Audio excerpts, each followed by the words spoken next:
since 2007. You can see from the list to your left and to your right and in front of me that we have contributed to several different projects around this issue for many years. Our team also works to ensure that at-risk youth are also served. These are just a sample of the many projects that APT has taken on over the years with the homeless and at-risk youth population. At APT, we are a data-driven and implement technology solutions to ensure, that was supposed to go faster, there we go, to ensure that the data are kept safe, that data are useful, and that the results are actionable. Our team has also experienced working within the ACF and HHS technology environments. And all of this is to say that your data is safe with us, the system will be user-friendly for you, and the results will hopefully help you bring change to your community. Our team is currently providing technical assistance for HUD's HMIS tool. We built this tool that many of you already use to submit your data for HUD, and we also built the Stella data visualization tool that just launched. So if you are ever online and you see Stella, that's us. We are also a federal partner for multiple homelessness data and reporting efforts, as you can see. Our team consists of subject matter experts who've been working with homeless data for over two decades, and technology-forward architects who have transformed the way HMIS data are viewed. In short, we want to make sure that the data you're submitting is usable for you and that you can take it and do something with it. To that end, please come and talk to us. We're under the escalator. And if you see any one of us walking around, please stop us and we'll be here to talk to you for the next few days. Thank you.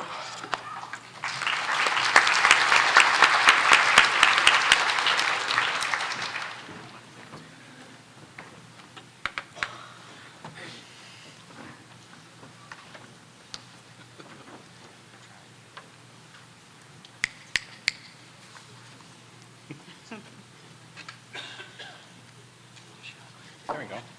All right. Good afternoon. All right. We're going to talk about the RHY program monitoring pieces of this. Okay. So they have graciously allowed me 3 hours, so I'm going to walk through. All right. So I've got a picture of a disassembled car, and I'm going to start out with why. So I heard a football player talking about his team not too long ago, and the role that each team member has in accomplishing the goal, which is to win the game, and the significance that each person has in that role. And he used the image of a car to describe that and emphasize that it's not the singular aspect of the car, but the pluralistic pieces independently that make up that car. That's the important thing.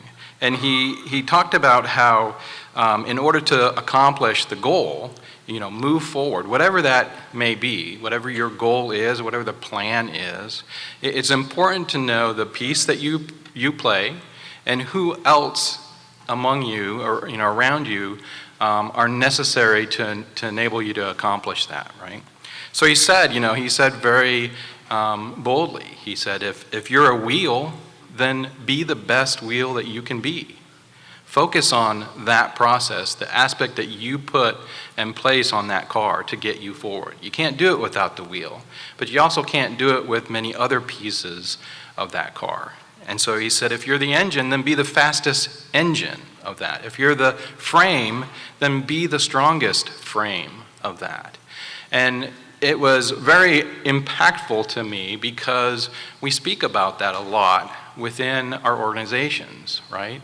Those of you who are the leaders or directors, you know that you can't do this alone. You must have the staff that you have around you, assembled around you, in order to be successful in walking out the projects that serve our runaway and homeless youth. And that's our intent when we are walking out our monitoring activities to enable every program organization, right, to work at its optimal best, to be its as successful as it can be in that project life cycle. Wow, that was really quick. So in FY19, let me give you a little overview, a little summary. There were 320 grantee organizations funded in FY 2019. 280 of those were Basic Center, 228 Transitional Living Program grants. That encompasses MGH, I didn't break that out, and 96 street outreach programs for a total of 604 projects.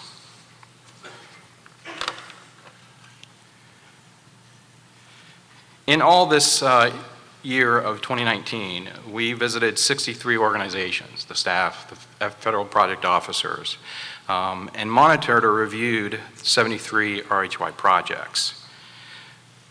And so what we have from those visits, from that engagement with you, are some trending things. We're going to talk briefly about the positive aspects, emerging or best practices, the compliance issues, and opportunities for improvement.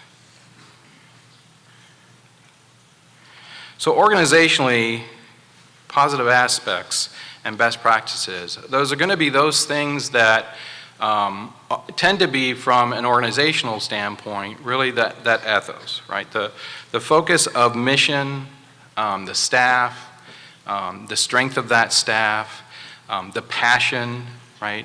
The components that you're there and your staff are showing up, you as the frontline workers come to work because of the passion, because of your desire to make an impact on the lives of these kids, right?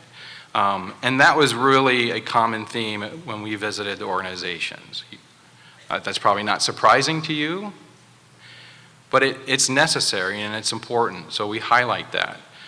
It's critical even when we're talking with brand new grantees that are first starting out, right? If you recall, those that have been doing this for a while, there is some challenges and some rockiness that goes into starting up a program and what all that means. And part of that, as the leadership, right, is to infuse in that the mission, why we're doing this, the importance of that. And again, what piece of the pie or car that you're playing that's relevant and necessary to be a part of that.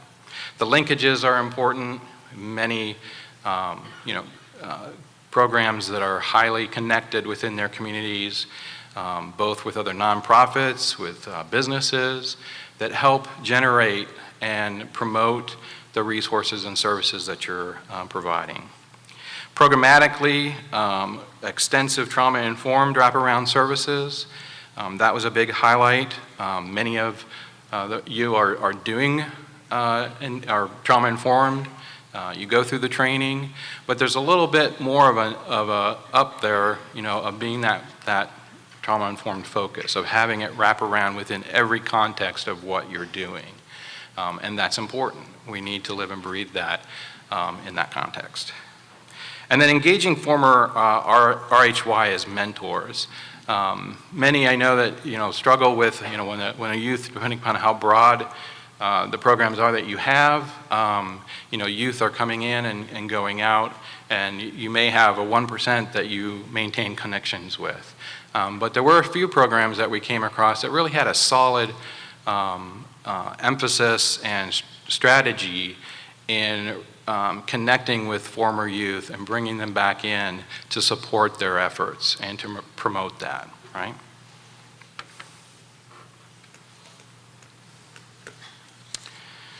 Okay, the good, the bad, the ugly, right?